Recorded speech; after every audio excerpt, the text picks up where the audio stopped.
आदरणीय पुष्कर सिंह धामी जी आप लोगों के बीच। बोलिए भारत माता की, भारत माता की। उत्तरायणी कौथिक मेले के इस शुभ अवसर पर अभी आपने जिनको सुना,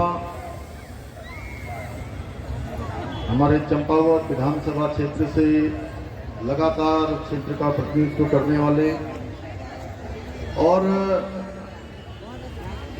जिनकी एक मजबूत साथ सारे ही क्षेत्र में रही है और हम सब के बीच में भी लगातार उनका आना जाना पहले से ही रहता है। अभी उत्तराखंड सरकार में वन विकास निगम के अध्यक्ष आदरणीय कैलाश दा, हमारे कैलाश गतूड़ी जी आज वो खटीमा में पधारे, हम आपका स्वागत करते हैं।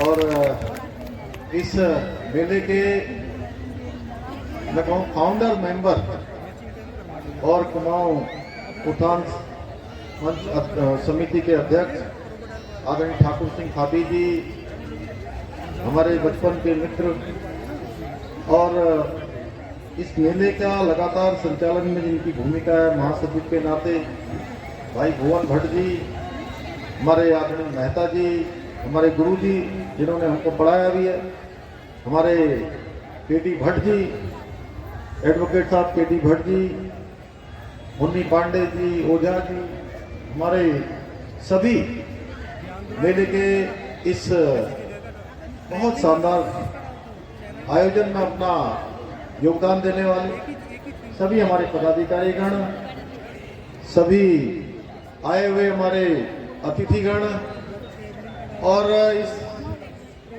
कौथिक में जिनकी उपस्थिति से इस मेले का ये भव्य नज़ारा हम सबको देखने को मिलता है।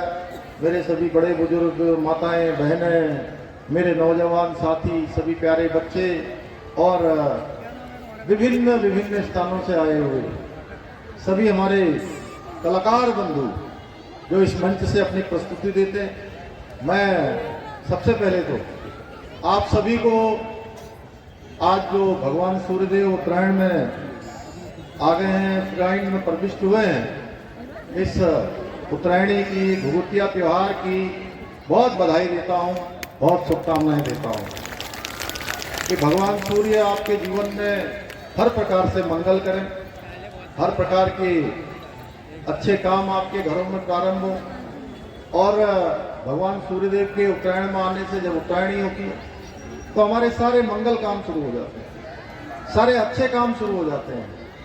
और मैं सच कहूँ तो ये हम इनको देवताओं के दिन भी कह सकते हैं, देवों के दिन प्रारंभ हो गए हैं। इस देवों के दिनों की भी मैं आप सबको बधाई देता हूँ, बहुत शुभकामनाएं देता हूँ कि जैसे भगवान सूर्य हमको ऊर्जा देते हैं, ऊष्मा देते हैं, उत्साह देते हैं, हम सबके जीवन में उनका समावेश हो और हमारे जीवन में भी नव चेतना, नव अंग, नव रंग और नवाचार हम सबके जीवन में आए, हम सबका जीवन उस दिशा में प्रभाववान हो जिस दिशा में सूर्य भगवान अपनी किरणों को प्रभावित करते हैं। मैं हर प्रकार से आप सबकी मंगल कामना करता हूं। मैं आभारी हूं हमारे कुमाऊं सांस्कृतिक उत्थान समिति का और यहाँ पर उत्तरायणी कौथिक मेले के संयोजन करने वालों को कि मुझे आप सबके बीच में 11 तारीख को आना था और सारी तैयारी भी हो गई थी, लेकिन उसी बीच में ऐसी घटना घटित हो गई, एक दैवीय आपदा, प्राकृतिक आपदा जिसका हम लोग प्रत्येक वर्ष कहीं न कहीं किसी न किसी क्षेत्रों में कोई वर्ष ऐसा नहीं होता है जब हमको प्राकृतिक आपदाओं का सामना नहीं करना पड़ता है। इस बार हमको जोशीमठ में, जोशीमठ वाले लोगों को, उत्तराखंड के लोगों को एक बड़ी वहाँ पर प्राकृतिक आपदा का सामना करना पड़ रहा है। जिस प्रकार की स्थिति उत्पन्न हुई है, भाइयों बहनों, मैं आपके बीच में तो आता ही आता, मैंने तय किया था कि मैं जरूर आऊँगा और भगवान सूर्यदेव की भी इच्छा हुई।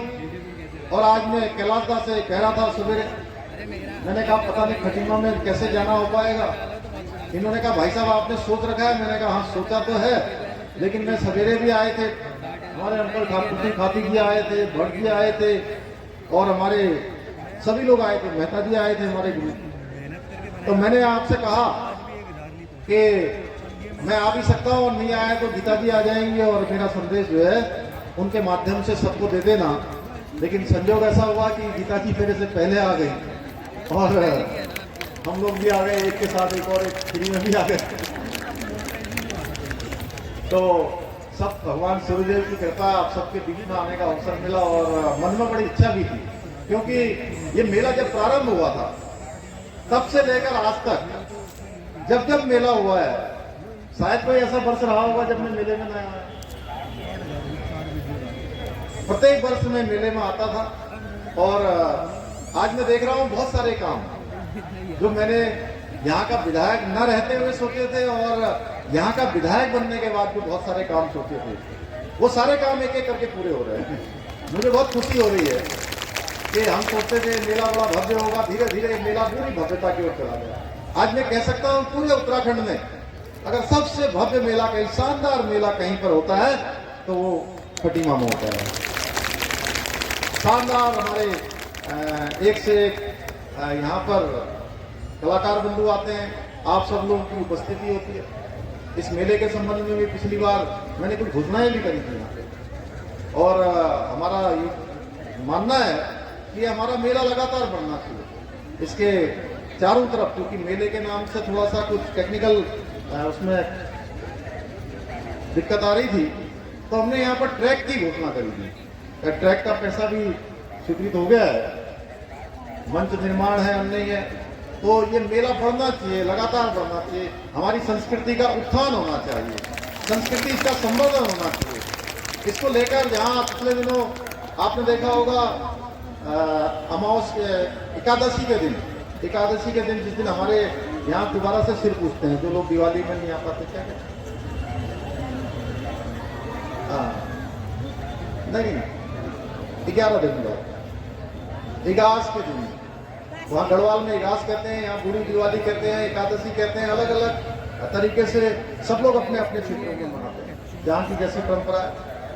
तो हमने तय किया कि ये हमारा जो पारंपरिक रूप से मनाया जाने वाला एक पर्व है, इस पर्व को पूरे धूमधाम के साथ मनाया जाना चाहिए। और एकादशी के दिन, इगास के और बूढ़ी दिवाली के दिन हमने जो है इस बार राजकीय अवकाश घोषित किया, और पूरे प्रदेश के अंदर, चाहे वो प्रदेश का कोई कोना हो, बहुत धूमधाम से उस दिन को मनाया गया। इसी प्रकार से इस बार हमने तय किया था कि इस बार हम ये उत्तरायणी का पर्व बहुत धूमधाम से मनाएंगे।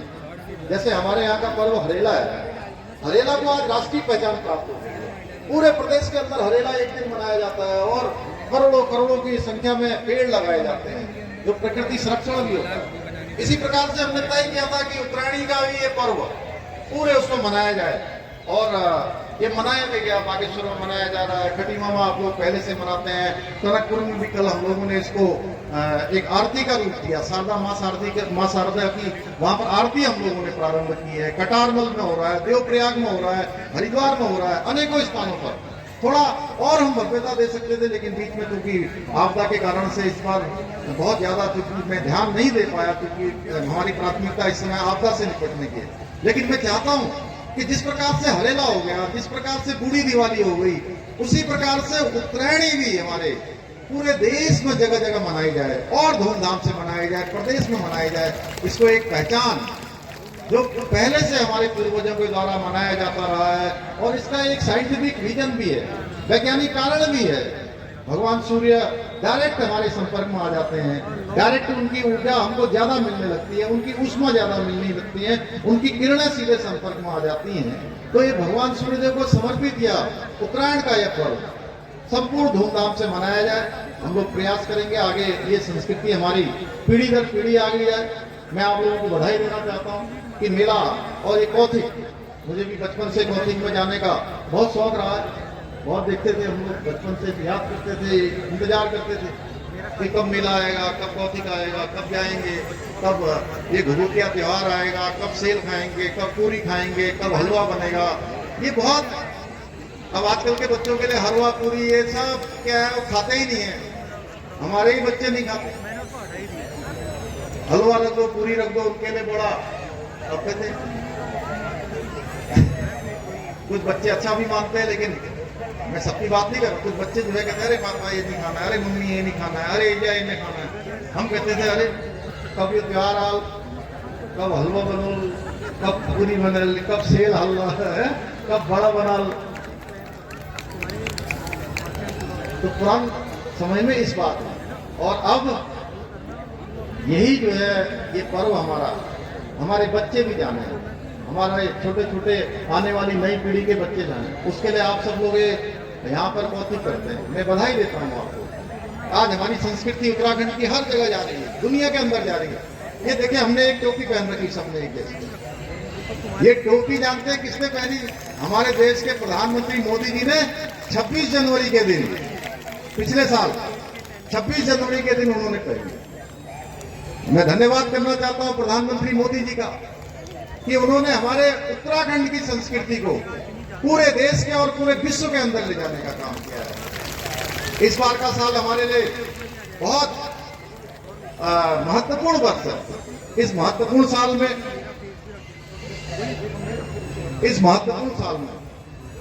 हमको G20 यानी जो भारत जिसकी हम कल्पना करते रहे हैं, जिसके बारे में हम हर भारतवासी के मन में रहा है कि भारत जैसे पहले सोने की चिड़िया था, फिर से भारत विश्व गुरु बने, फिर से भारत विश्व का नेतृत्व करे, भारत सबसे आगे चले। उस भारत को गढ़ने का काम, उस भारत को बनाने का काम आज प्रधानमंत्री मोदी जी के नेतृत्व में हो रहा है। और हमको इस वर्ष G20 के देशों की अध्यक्षता का नेतृत्व भारत को मिला है। G20 के पूरे कार्यक्रम भारत के अंदर होने वाले हैं। पूरा local for global, global for local, सारा जो मंत्र हमारा है वो मंत्र साक्षात सामने आ रहा है, साक्षात प्रदर्शित हो रहा है कि आज पूरा विश्व भारत के नेतृत्व को मान रहा है। भाइयों बहनों, ये 2023 का जो वर्ष है हमारे लिए कई मायनों में महत्वपूर्ण है। भारत सरकार के प्रस्ताव पर काम करते हुए इस वर्ष को मिलेट वर्ष घोषित किया गया है। और मिलेट वर्ष में भी जो हमारे यहाँ के परंपरागत अनाज हैं, जैसे आप यहाँ उत्तरायणी कौती कर रहे हैं, ऐसे हमारे यहाँ का मड़वा एक अनाज है। मड़वा को भी उत्तराखंड की सरकार के अनुरोध पर, पहले मड़वा कोई खाता ही नहीं था। एक जमाना था, हमने देखा था बचपन में कि मड़वा गरीब लोगों का भोजन होता था, जिनके पास गेहूं की रोटी, चावल का भात जिनके घर में नहीं हो पाता था, उनको मड़वा का फाड़ा बना के खिलाते थे, मड़वा की रोटी खिलाते थे। हमारी अम्मा जानती होंगी, जो पुराने लोग हैं वो जानते होंगे। आज इसकी मांग तेजी से बढ़ गई है, मोटा अनाज के रूप में तेजी से मांग बढ़ गई है। हमने भारत सरकार से अनुरोध किया कि मड़वे को राष्ट्रीय खाद्य सुरक्षा में शामिल कर लिया जाए। मैं प्रधानमंत्री जी का धन्यवाद करना चाहता हूं, उन्होंने मड़वा को भी खाद्य सुरक्षा में शामिल कर लिया। भाइयों बहनों, आज प्रधानमंत्री मोदी जी के नेतृत्व में आज हमारा देश सशक्त हो रहा है। अगर हम सीमाओं की बात करें तो हमारी सीमाएं सुरक्षित हैं। कोई दुश्मन अब हमारी तरफ आंख उठाकर नहीं सोच सकता है। कोई अलगाववादी, जिहादी, आतंकवादी, देश के दुश्मन अगर एक भी गोली पार से आती है तो हमारे सेना के जवानों को, हमारे फौज के लोगों को अब गोली का जवाब देने के लिए किसी से पूछना नहीं पड़ता है कि गोली का जवाब देना है कि नहीं देना है, बल्कि गोली का जवाब धड़ाधड़, गोलियों से नहीं गोलों से देने का काम भारत की सेना करती है। ये नया भारत है। 1962 के बाद के युद्ध के बाद हमारे मन में हमेशा संदेह रहता था कि भारत अगर पाकिस्तान से लड़ाई होगी, आतंकवादियों से लड़ाई होगी, जिहादियों से लड़ाई होगी, किसी अन्य मोर्चे पर लड़ाई होगी तो हमारी सेना विजय प्राप्त कर लेगी। लेकिन चीन से लड़ाई होगी तो क्या होगा? क्योंकि हमको नेतृत्व ऐसा मिला हुआ था 1962 की, वो हमारे मन में जो विरासत में हमको मिला था, जिसकी मैं बार बार बात करता हूं कि विरासत पीढ़ी दर पीढ़ी ट्रांसफर होती है।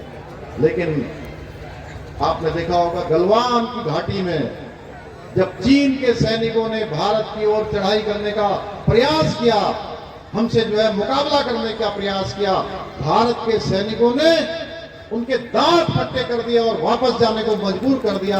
ये नया भारत है। उसके बाद इस साल तवांग की घाटी में या इसके बाद पुलवामा का जब अटैक होता है तो उसके बाद सर्जिकल स्ट्राइक होती है। ऐसा कोई क्षेत्र नहीं है आज जहां भारत दुनिया को यह दिखाने में कामयाब न हुआ हो कि भारत अब